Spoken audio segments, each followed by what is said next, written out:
చూసావా సౌందర్య, దీక్ష చేయాలన్న ఆలోచన చేస్తేనే గానీ మాటల్లో ఎంత మార్పుని గమనించాం. ఇక గట్టి సంకల్పంతో దీక్ష చేస్తే చేస్తానమ్మా, ఎంత కష్టమైనా చేస్తానమ్మా. నా అత్త ఈ ఇంటి కోసం ప్రేమనే కాదు, ప్రాణాల్ని త్యాగం చేసింది. ఇప్పుడు నేను ఈ ఇంటి కోసం ఏం చేయడానికైనా సిద్ధమే.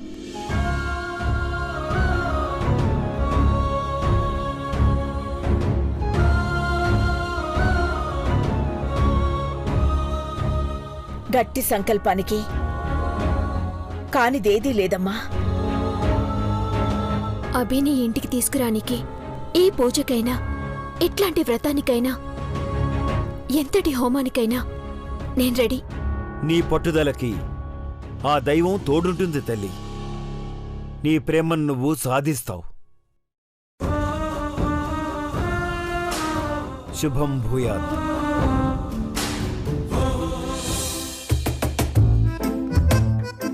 అంతా భ్రాంతియేనా, జీవితాన వెలుగింతేనా, ఆశ నిరాశేనా, మిగిలేది జీవితం ఇంతేనా, అంతా భ్రాంతియేనా. చేసిందంతా చేసి మళ్ళీ అంతా భ్రాంతియేనా అంటూ పాడుతున్నావు.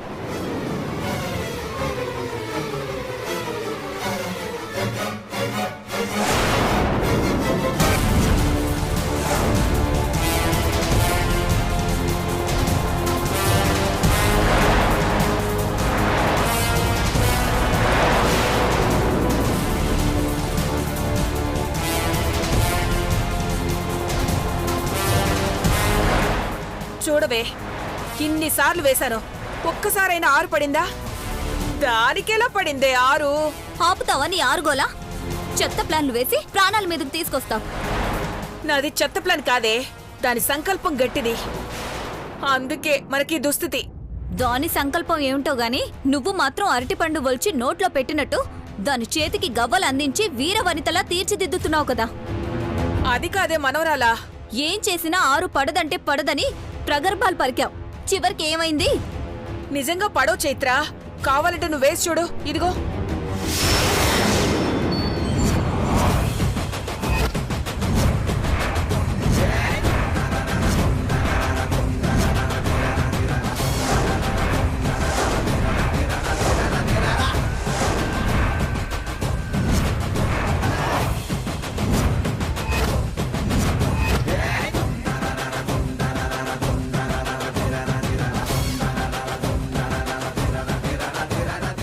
నేను వేయనా?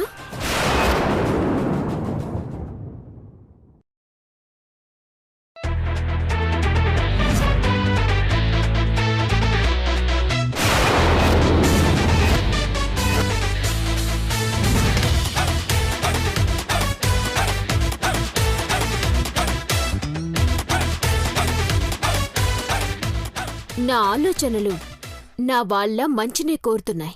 అందుకే నేను ఎన్నిసార్లు వేసినా 6లే పడుతున్నాయి. మరి నువ్వు ఉన్న ఇంటికే ద్రోహం చేయాలని ప్రయత్నిస్తున్నావు. నీకెలా పడుతుంది 6?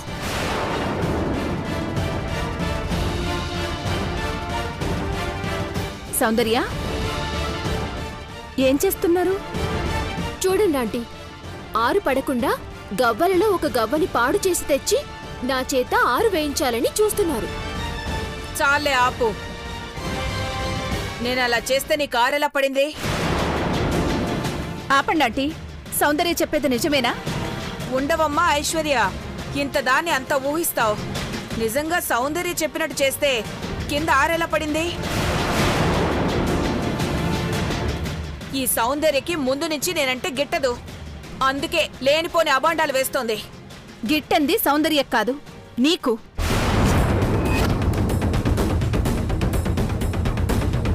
అందుకే ఆంటీ ఇచ్చిన శారీని కూడా తగలబెట్టావు.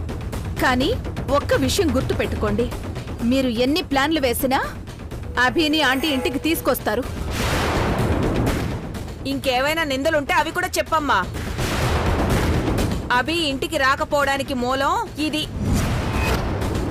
దీని బాబు చేష్టలకి రావడం లేదు. అభితో దీన్ని పెళ్లి చేయడం ఇష్టం లేక సౌందర్యకి దగ్గరగా రానివ్వకుండా ఉండటానికి అతని దగ్గర మాట తీసుకున్నాడు. అన్నీ తెలుసుకుని మాట్లాడితే మంచిది చిన్న కోడలా. ఎందుకంటీ భవానీదే తప్పన్నట్టు అందరూ అలా మాట్లాడతారు? చైత్ర, నువ్వు ఆశపడేదేంటో నాకు తెలుసు. అది నెరవేరి ఎప్పటికీ ఇంటి మనిషిలాగే ఉండాలంటే మీ భవానీ మాటలకి వంత పాడుతూ తప్పుదారిలో వెళితే ఎప్పటికీ నెరవేరదు. సౌందర్య, పద. మీరు వెళ్ళండి ఆంటీ, నాకొక చిన్న లెక్కుంది, చూసుకుని వస్తాను.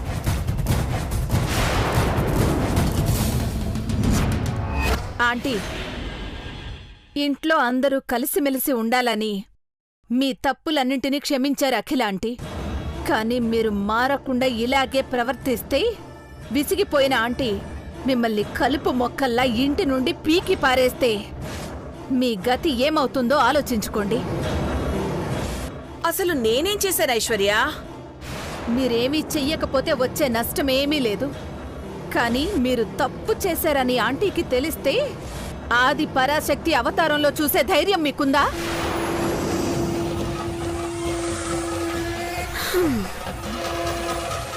ఆస్కార్ అవార్డు కూడా చిన్నదైపోతుందేమో మీ నటనకు. ఏయ్ ఏయ్,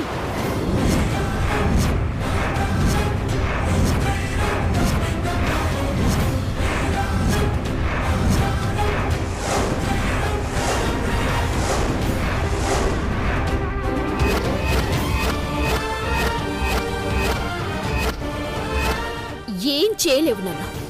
మా అయ్య అమ్మని అడ్డం పెట్టుకొని నా జీవితంతో ఆడుకోవాలనుకున్నారు. నాకా దేవుడి దయ్యుంది. నా సంకల్ప బలంతో మీ ఎత్తుల్ని ఎలా చిత్తులు చేయాలో నాకు తెలుసు. ఇంట్లో ఉన్న విషపురుగుని వదిలేసి మరెవరో అభి మనసుని విషపూరితం చేసిండ్రని వెతుకుతున్నారు. 24 గంటలు తిరిగేలోపు నీతోనే నిజాలు కక్కిస్తా. కాచుకో భవానీ బామ్మ.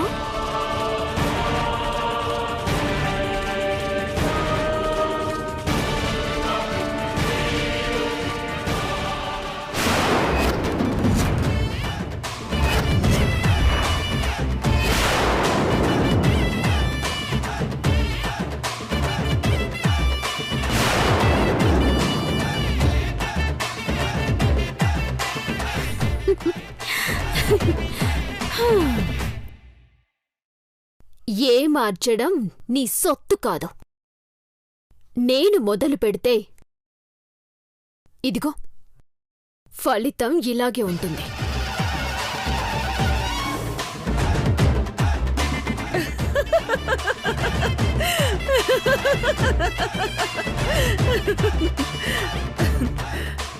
ఇరవై 24 గంటల్లో కనిపెడతావా? 24 ఏళ్లగానే నన్ను నమ్మకుండా అజ్ఞాతంలో ఉంది.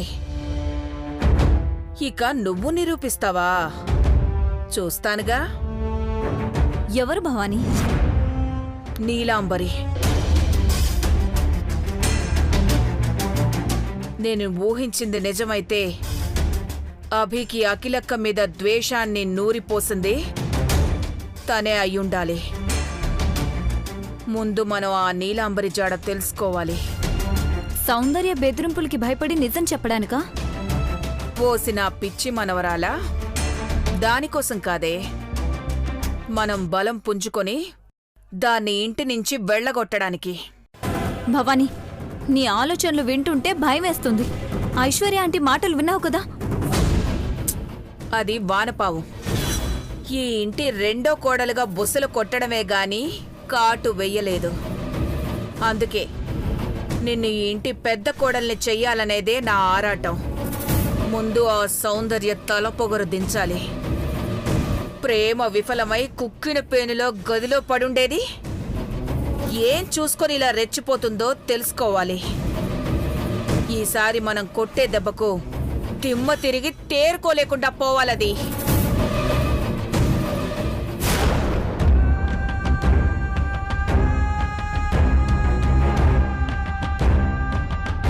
రే అభి ఎంతసేపు రా?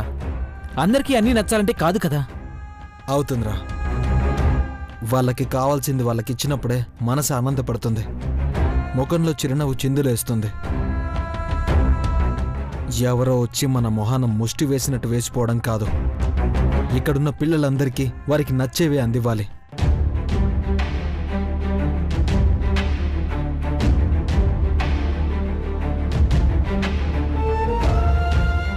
సూర్య, ఇదిగో ఈ షాప్లో కిడ్స్ బట్టలు ఎంత బాగున్నాయో. నెంబర్ తీసుకుని కాల్ చేసి ఇక్కడికి రమ్మను. అభి అక్కర్లేదు అభి. ఏంటి బాబాయ్ నువ్వు అనేది? అవునభి, ఇప్పుడు నువ్వు చెప్పినట్టుగానే ఒక షాపు వాళ్ళొచ్చి పిల్లలకి నచ్చిన బట్టలు ఆర్డర్ తీసుకుని వెళ్లారు. ఎవరు చెప్పారంట? తను ఎన్ఆర్ఐ అంట. ఎన్ఆర్ఐ అంటే మేడమా సారా? మేడమే అభి. ఆవిడ మిమ్మల్ని కలవాలని ఆశ్రమానికి ఫోన్ చేశారు. నన్ను కలవాలని ఫోన్ చేసిందా? వాస్తవానికి ఆమె నన్ను కలవడం కాదు, నేనే తన్ని కలవాలి.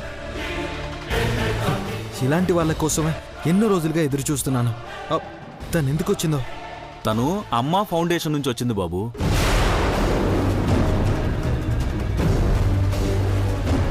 అమ్మ ఫౌండేషన్ నుంచి వచ్చిందా? తన జీవితంలో సంపాదించిన సంపాదన అంతా అనాథాశ్రమాలకే ఖర్చు పెట్టే మనిషిని చాలా రోజులుగా చూడాలనుకుంటున్నాను. మొత్తానికి ఆ అవకాశం ఇప్పుడొచ్చిందన్నమాట. బాబాయ్, మనం ఈ 2 అనాథాశ్రమాలను నడపడానికి ఇంత శ్రమ పడుతున్నాం. తను 200 అనాథాశ్రమాలను దత్తత తీసుకుంది. అలాంటి మంచి మనిషి మనల్ని చూడాలనుకోవడం కాదు, మనమే వెళ్ళి ఆమెను చూడాలి. అడ్రస్ కనుక్కోలేకపోయావా? అడిగాను, తనే వస్తానందభి.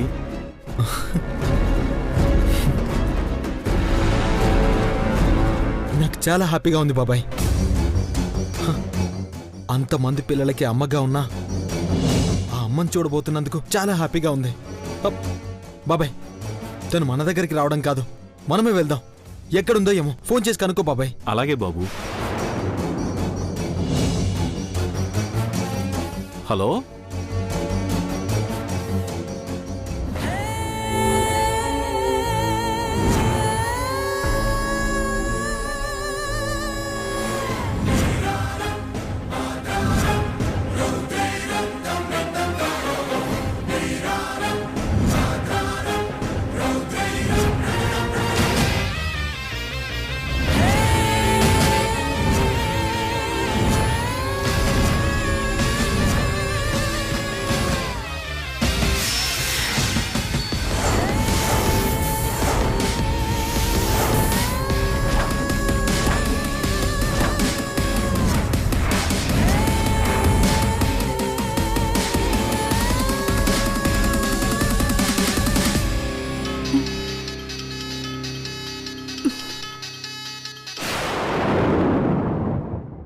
ఏమైంది బాబాయ్? కొంచెం బిజీగా ఉన్నట్టుంది, ఫోన్ కట్ చేసింది బాబు.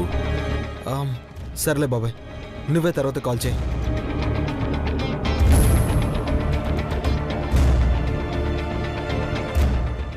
చెప్పు, ఆ బిడ్డ ఎక్కడా? నువ్వు తీసుకెళ్ళిన బిడ్డ ఎక్కడా? నువ్వు తీసుకెళ్ళిన ఆ బిడ్డ ఎక్కడా? నాకు తెలియదమ్మా. మీరు ఏ బిడ్డని గురించి అడుగుతున్నారు, ఎవరిని గురించి అడుగుతున్నారు నాకు తెలియదమ్మా.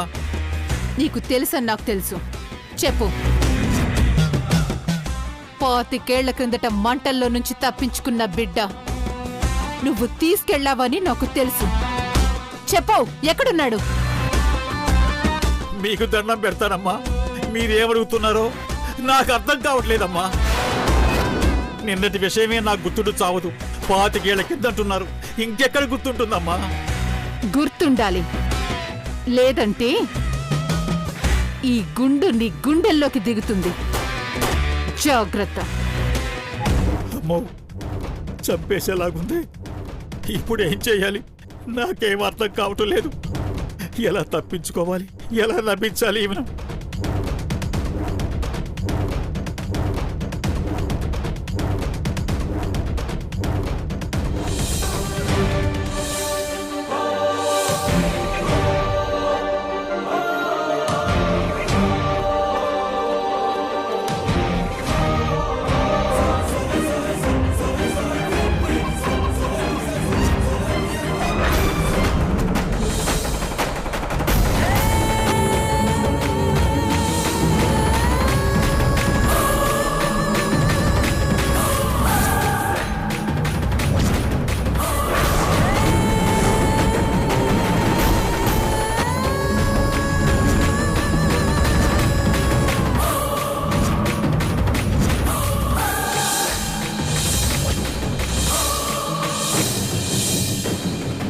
నీలాంబరి మేడం చంపేశారు కదండి. కన్ను చూసేసరికి వెన్నులో వణుకు పుట్టింది. అయినా మీరు ఫారెన్ నుంచి ఎప్పుడొచ్చారు? వచ్చి రాగానే నన్ను చంపాలనుకున్నారా? లేదు భిక్షపతి, మంచి పనులు చేసేవారు జాగ్రత్తగా ఉండకపోయినా పర్వాలేదు. చెడ్డ పనులు చేసేవాళ్ళు తన నీడని కూడా నమ్మరు. అందుకే నీ నమ్మకాన్ని పరీక్షించాను. నీకు నాకు మాత్రమే తెలిసిన ఆ రహస్యాన్ని బయట పెడతా అనుకున్నారా మేడం? ఆ రహస్యంగా ఉన్నంతసేపే నీకు జీవితం. అది బయటపడిందంటే నీకు బతుకుండదని తెలుసు. నీడను నమ్మని నీలాంబరదేవి నన్ను నమ్మింది. నమ్మక ద్రోహం చేస్తే నేను ప్రాణాలతో బ్రతికుండనని నాకు తెలుసు. కూటికి లేని నన్ను కోట్లకు అధిపతించేశావు. నీ రహస్యాన్ని బయటపెట్టి నా చావు నేను కొని తెచ్చుకుంటానా నీలాంబరి మేడం? నడమంత్రపు సిరి అంటారు కదా, అడ్డగోలుగా సంపద పెరిగేవాడికి మెదడు పంచేదంట. డబ్బాసతో ఎవరికైనా అమ్ముడుపోయావేమో అనుకున్నాను. నేనెవరో నాకే తెలియనంత కొత్తగా బతుకుతున్నాను మేడం. ఫారం నుంచి మీరు వచ్చారు అంటే ఏదో గట్టి పని మీదనే వచ్చుంటారు.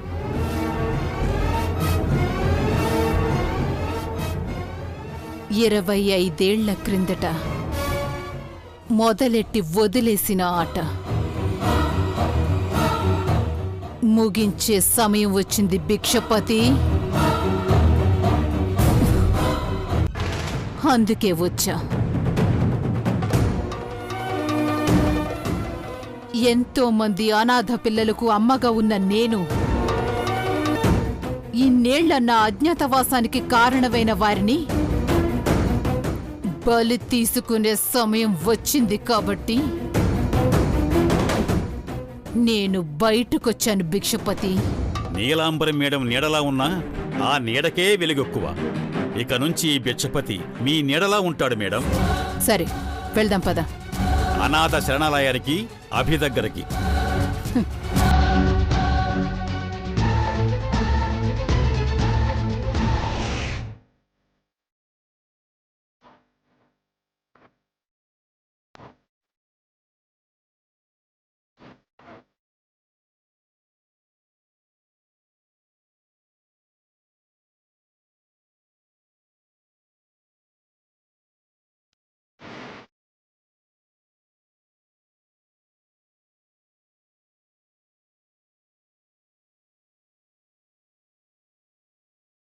అబే,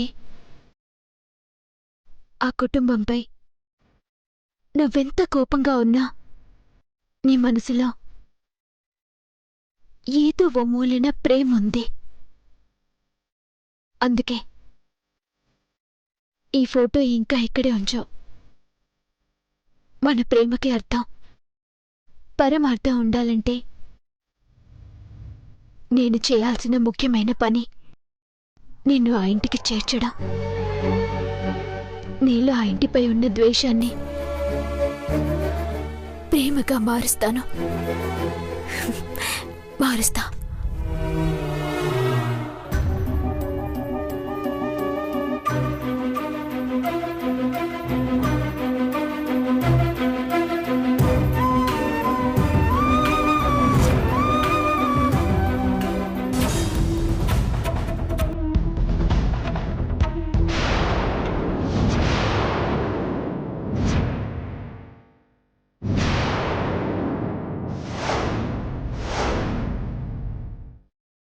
ఇది కళ నిజమా?